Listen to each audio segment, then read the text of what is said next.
दुईजनाले एकचोटि गर्नुभयो र सबैजनाले चाहिँ कङ्ग्रेचुलेसन्स भन्दिनँ है।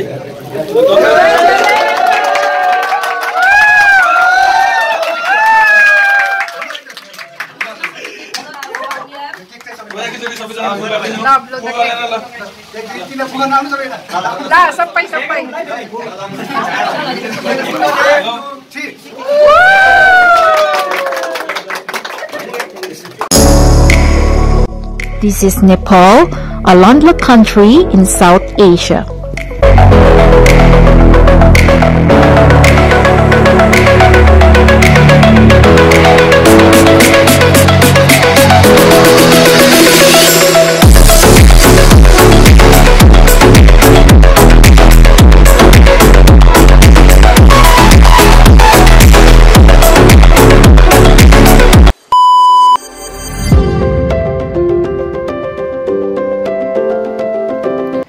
Hi guys! So ito na po yung second part ng video ng barista training ng aking anak. So panoorin po natin. And this time ay magbibigay sila ng kanilang mga certificate sa bawat isa sa kanilang batch. Kaya panoorin po natin guys.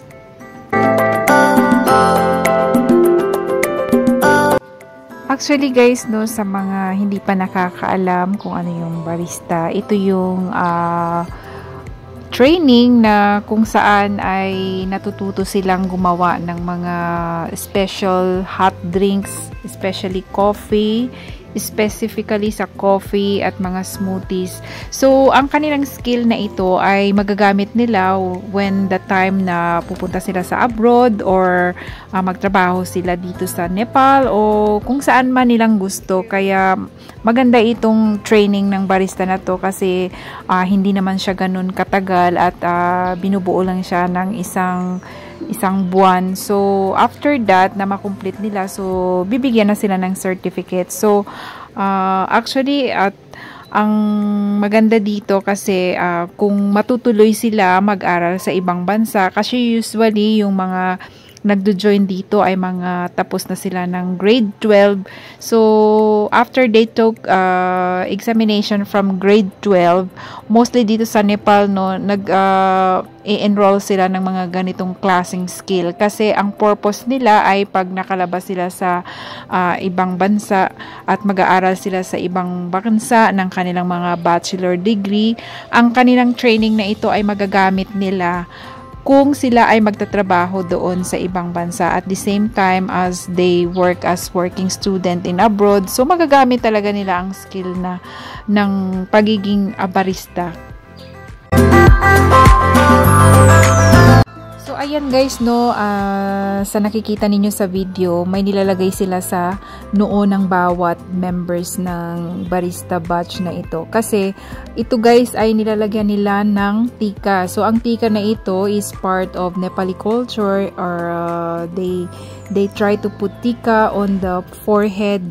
of a person as a sign of blessing. So, kabilang na yan sa kanilang kultura. So, kasama yan sa kanilang pagdaraos ng mga kahit na anong event, naglalagay sila ng tika as a blessing.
I know what you're thinking and I'm thinking it too. Maybe we should both just let it go.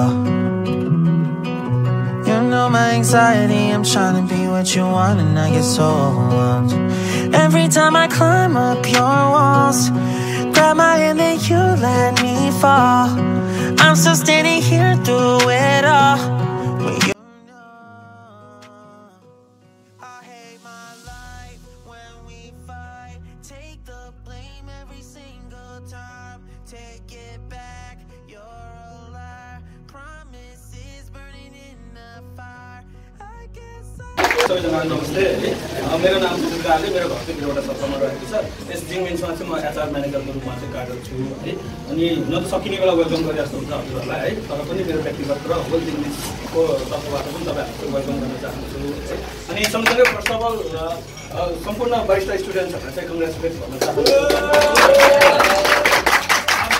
आजबाट चाहिँ तपाईँहरू चाहिँ certified barista हुनुभएको छ कि होइन अब विश्वको जुनै पनि कुनामा गयो भने होइन अब म सर्टिफाइड बारिस्टा हो कतिपय ठाउँहरूमा स्किलफुल हुन्छ तर एउटा पेपर नभएको कारणले गर्दाखेरि वञ्चित भइरहेको अवस्थाहरू धेरै छ कि होइन कहिलेकाहीँ हुन्छ नि त त्यो नागरिकता नभएर चाहिँ केही पनि गर्न नपाएको त्यस्तै खालको हो कि अनि यसलाई चाहिँ एउटा कागजको टुक्राको तरिकाले चाहिँ ननिक्नु र तपाईँको जीवनको यसले चाहिँ के भन्दाखेरि कतिपय मोडमा चाहिँ निर्धारण गर्छ कि तपाईँको कतिले स्किलफुल गराउनु भएको छ भन्ने कुरा के गर्छ है र कतिको फिल्डमा फर्दर भए पनि नभए पनि तपाईँहरूलाई चाहिँ आगामी दिनको लागि पनि तपाईँहरूलाई एकदमै धेरै शुभकामना चाहिँ दिन चाहन्छु र यो फ्यामिली रोल प्ले गर्नुको उद्देश्य भनेको चाहिँ सुरुवाती दिनहरूमा हामीले चाहिँ एक्सपेरिमेन्टको लागि मात्र गरेको थियौँ होइन जस्तै आजकल हामीले कन्टिन्यू गर्छौँ किन गर्छौँ भन्दाखेरि सुरुको एक्सपेरिमेन्ट अझै पनि मलाई याद छ कि दिदीभाइ चाहिँ बेसरी झगडा गर्ने अनि भाइले यस्तै बाहिर ट्रेनिङ सिक्ने मौका पायो अनि दिदीलाई बोलाउने मौका पायो अनि भाइले चाहिँ आफ्नो हातको खाइसके पछाडिको त्यो भाइलाई सायद त्यो होला प्रुभ गर्ने एउटा अपर्च्युनिटिज उसले चाहिँ हन्ट गरिरहेको थियो खोजिरहेको थियो होला त्यो ठ्याक्क एउटा कनेक्सन मिल्यो उसले खुवाउने मौका पायो त्यस पछाडि त्यो भाइलेलाई धन्यवादहरू हन्ट गरेको मलाई स्टिल अझै पनि याद छ क्या अन्त दिदीले पनि धन्यवाद भनेको अनि त्यो दिदी र भाइको एउटा बन्डिङ चाहिँ त्यो राम्रो भएको हामीले त्यो महसुसहरू गऱ्यौँ कि अनि त्यो सँगसँगै अर्को कुरा पनि के हो भन्दाखेरि चाहिँ म आफैले पनि के आमालाई चिया बनाएको अनुभव अहिलेसम्म छैन कि छँदै छैन अनि तर मैले सिकिसके पछाडि चाहिँ मेरो हातको कफी खुवाउन पाउनु भनेको मेरो लागि सौभाग्यको कुरा हो क्या एउटा भरियाले हुन्छ नि त्यो भारी चौतारीमा बिसाउँदाखेरि कस्तो खालको महसुस हुन्छ एकदमै रिलिफ हुन्छ नि हो त्यस्तो खालको महसुस चाहिँ भएको क्या अनि त्यही भएर उहाँहरूलाई चाहिँ साथीहरू लिएर आउन आफैमा राम्रो छ तर साथीहरूसँग गएर कुनै ठाउँमा गएर खानु खुवाउनु यो नयाँ नौलो कुराहरू हुँदैन के सामान्य नै हुन्छ तर अभिभावकले ल्याएर खुवाउनु भनेको एकदमै कस्तो खालको हुँदो रहेछ भन्दाखेरि म त्यो कल्चरबाट हुर्केको होइन कि आमालाई जाम रेस्टुरेन्ट गरेर खाउँ भन्ने खालको कल्चरबाट हुर्केको होइन आमालाई भनिहालेँ बल्ल बल्ल हिम्मत गरिहाल्यो नि आमाले नि त्यो पैसा कहाँबाट आउँछ मैले त दिने हो त्यो पैसाले 1 केजी मासु लिएर चाहिँ बिहामा घरमा बसेर 5 जना 6 जना खानु भन्छ क्या होइन त्यस्तो खालको हुन्छ तर अब यो ट्रेनिङ सेन्टरबाट बोलाएको छ मैले मेरो हातबाट अब जे भए पनि खुवाउनु छ भने जसको अभिभावक पनि आउँछ क्या अनि यो अपर्च्युनिटी चाहिँ नगुमाउनु भनेर हामीले चाहिँ उहाँहरूलाई पनि भनिराखेको थियो धेरै अनि प्यारेन्ट्सहरू चाहिँ लिएर आउनुहुन्छ कि है अनि यो खालको छ अनि आशा गर्छु तपाईँहरूले होइन आफ्नो प्यारेन्ट्सहरूलाई पाउनुभयो अथवा आफ्नो प्रोग्राम पनि तपाईँहरूले पाउनुहुन्छ र अनि आशा गर्छु र तपाईँहरूले पनि अब इभ्यालुएट गर्नुभयो र सँगसँगै अब यो कुराहरू भनेको होइन उहाँहरूले कफीको बारेमा बरिस्टाको बारेमा हस्पिटालिटी सर्भिसको कुराहरूमा त उहाँहरूले अलरेडी बुझिसक्नु भएको छ भने अनि हाम्रो उद्देश्य भनेको कफी मात्र सिकाउनु होइन कि होइन यही प्रेजेन्टेसनहरू हो कस्टमरसँग कसरी बोल्ने हो होइन अब सबै कुराहरू बनाउन आइरहेको हुन्छ तर बोल्नै आउँदैन कि अनि बोल्नै आएन भने सेल्सको म्यापिङको तल जान्छ होइन तपाईँसँग स्किल छ है भन्नको लागि पनि त पहिला त हाँसेर बोल्नु पऱ्यो हम्बल भएर बोल्नु पऱ्यो यस्ता कुराहरू चाहिँ यो जिनिसमा चाहिँ सिक्ने एउटा अवसरहरू चाहिँ पाइन्छ भन्ने कुरा र सँगसँगै यो ठाउँमा आएर यसरी बोल्ने अपर्च्युनिटी पनि हामीले क्रिएट गरौँ भनेर के होइन अनि किन यही भाइ बहिनीहरू भोलि ठुल्ठुलो मञ्चमा ठुल्ठुलो स्टेजमा गएर बोलेको पनि हामीले देख्न पाऊँ भन्ने उद्देश्यका साथ चाहिँ त्यो कार्यक्रमहरू पनि हामीले गरेका थियो होइन कफी त त्यसै पनि बनाउनुहुन्छ अब सिकिसके पछाडि तर यो पनि लाइफमा चाहिन्छ है भन्ने खालको कुराहरू चाहिँ यो प्रस्तुत गर्ने तरिकाहरू पनि चाहिन्छ है भनेर हामी चाहिँ यो कुराहरू चाहिँ गरेको है अनि तपाईँहरूलाई चाहिँ मन पऱ्यो होला भन्ने आशा पनि गर्दछु र मेनली अझै विशेष धन्यवाद तपाईँहरूलाई होइन भाइ बहिनीको लागि भने तपाईँहरूले एकदम समय अमूल्य समय पनि हामीहरूलाई दिनुभयो त्यसको लागि धन्यवाद है र अब कतिपय ठाउँमा खाइसक्नु भयो होला कतिपय ठाउँमा खानु भएको छैन भने पछाडि पनि अब तपाईँहरू कार्यक्रम पछाडि पनि खानुहुन्छ र तपाईँहरूले एकदम अमूल्य समय हामीहरूलाई दिनुभयो त्यसको लागि पनि धन्यवाद र आभार पुर्याउन चाहन्छु र सँगसँगै फेरि पनि सम्पूर्णलाई चाहिँ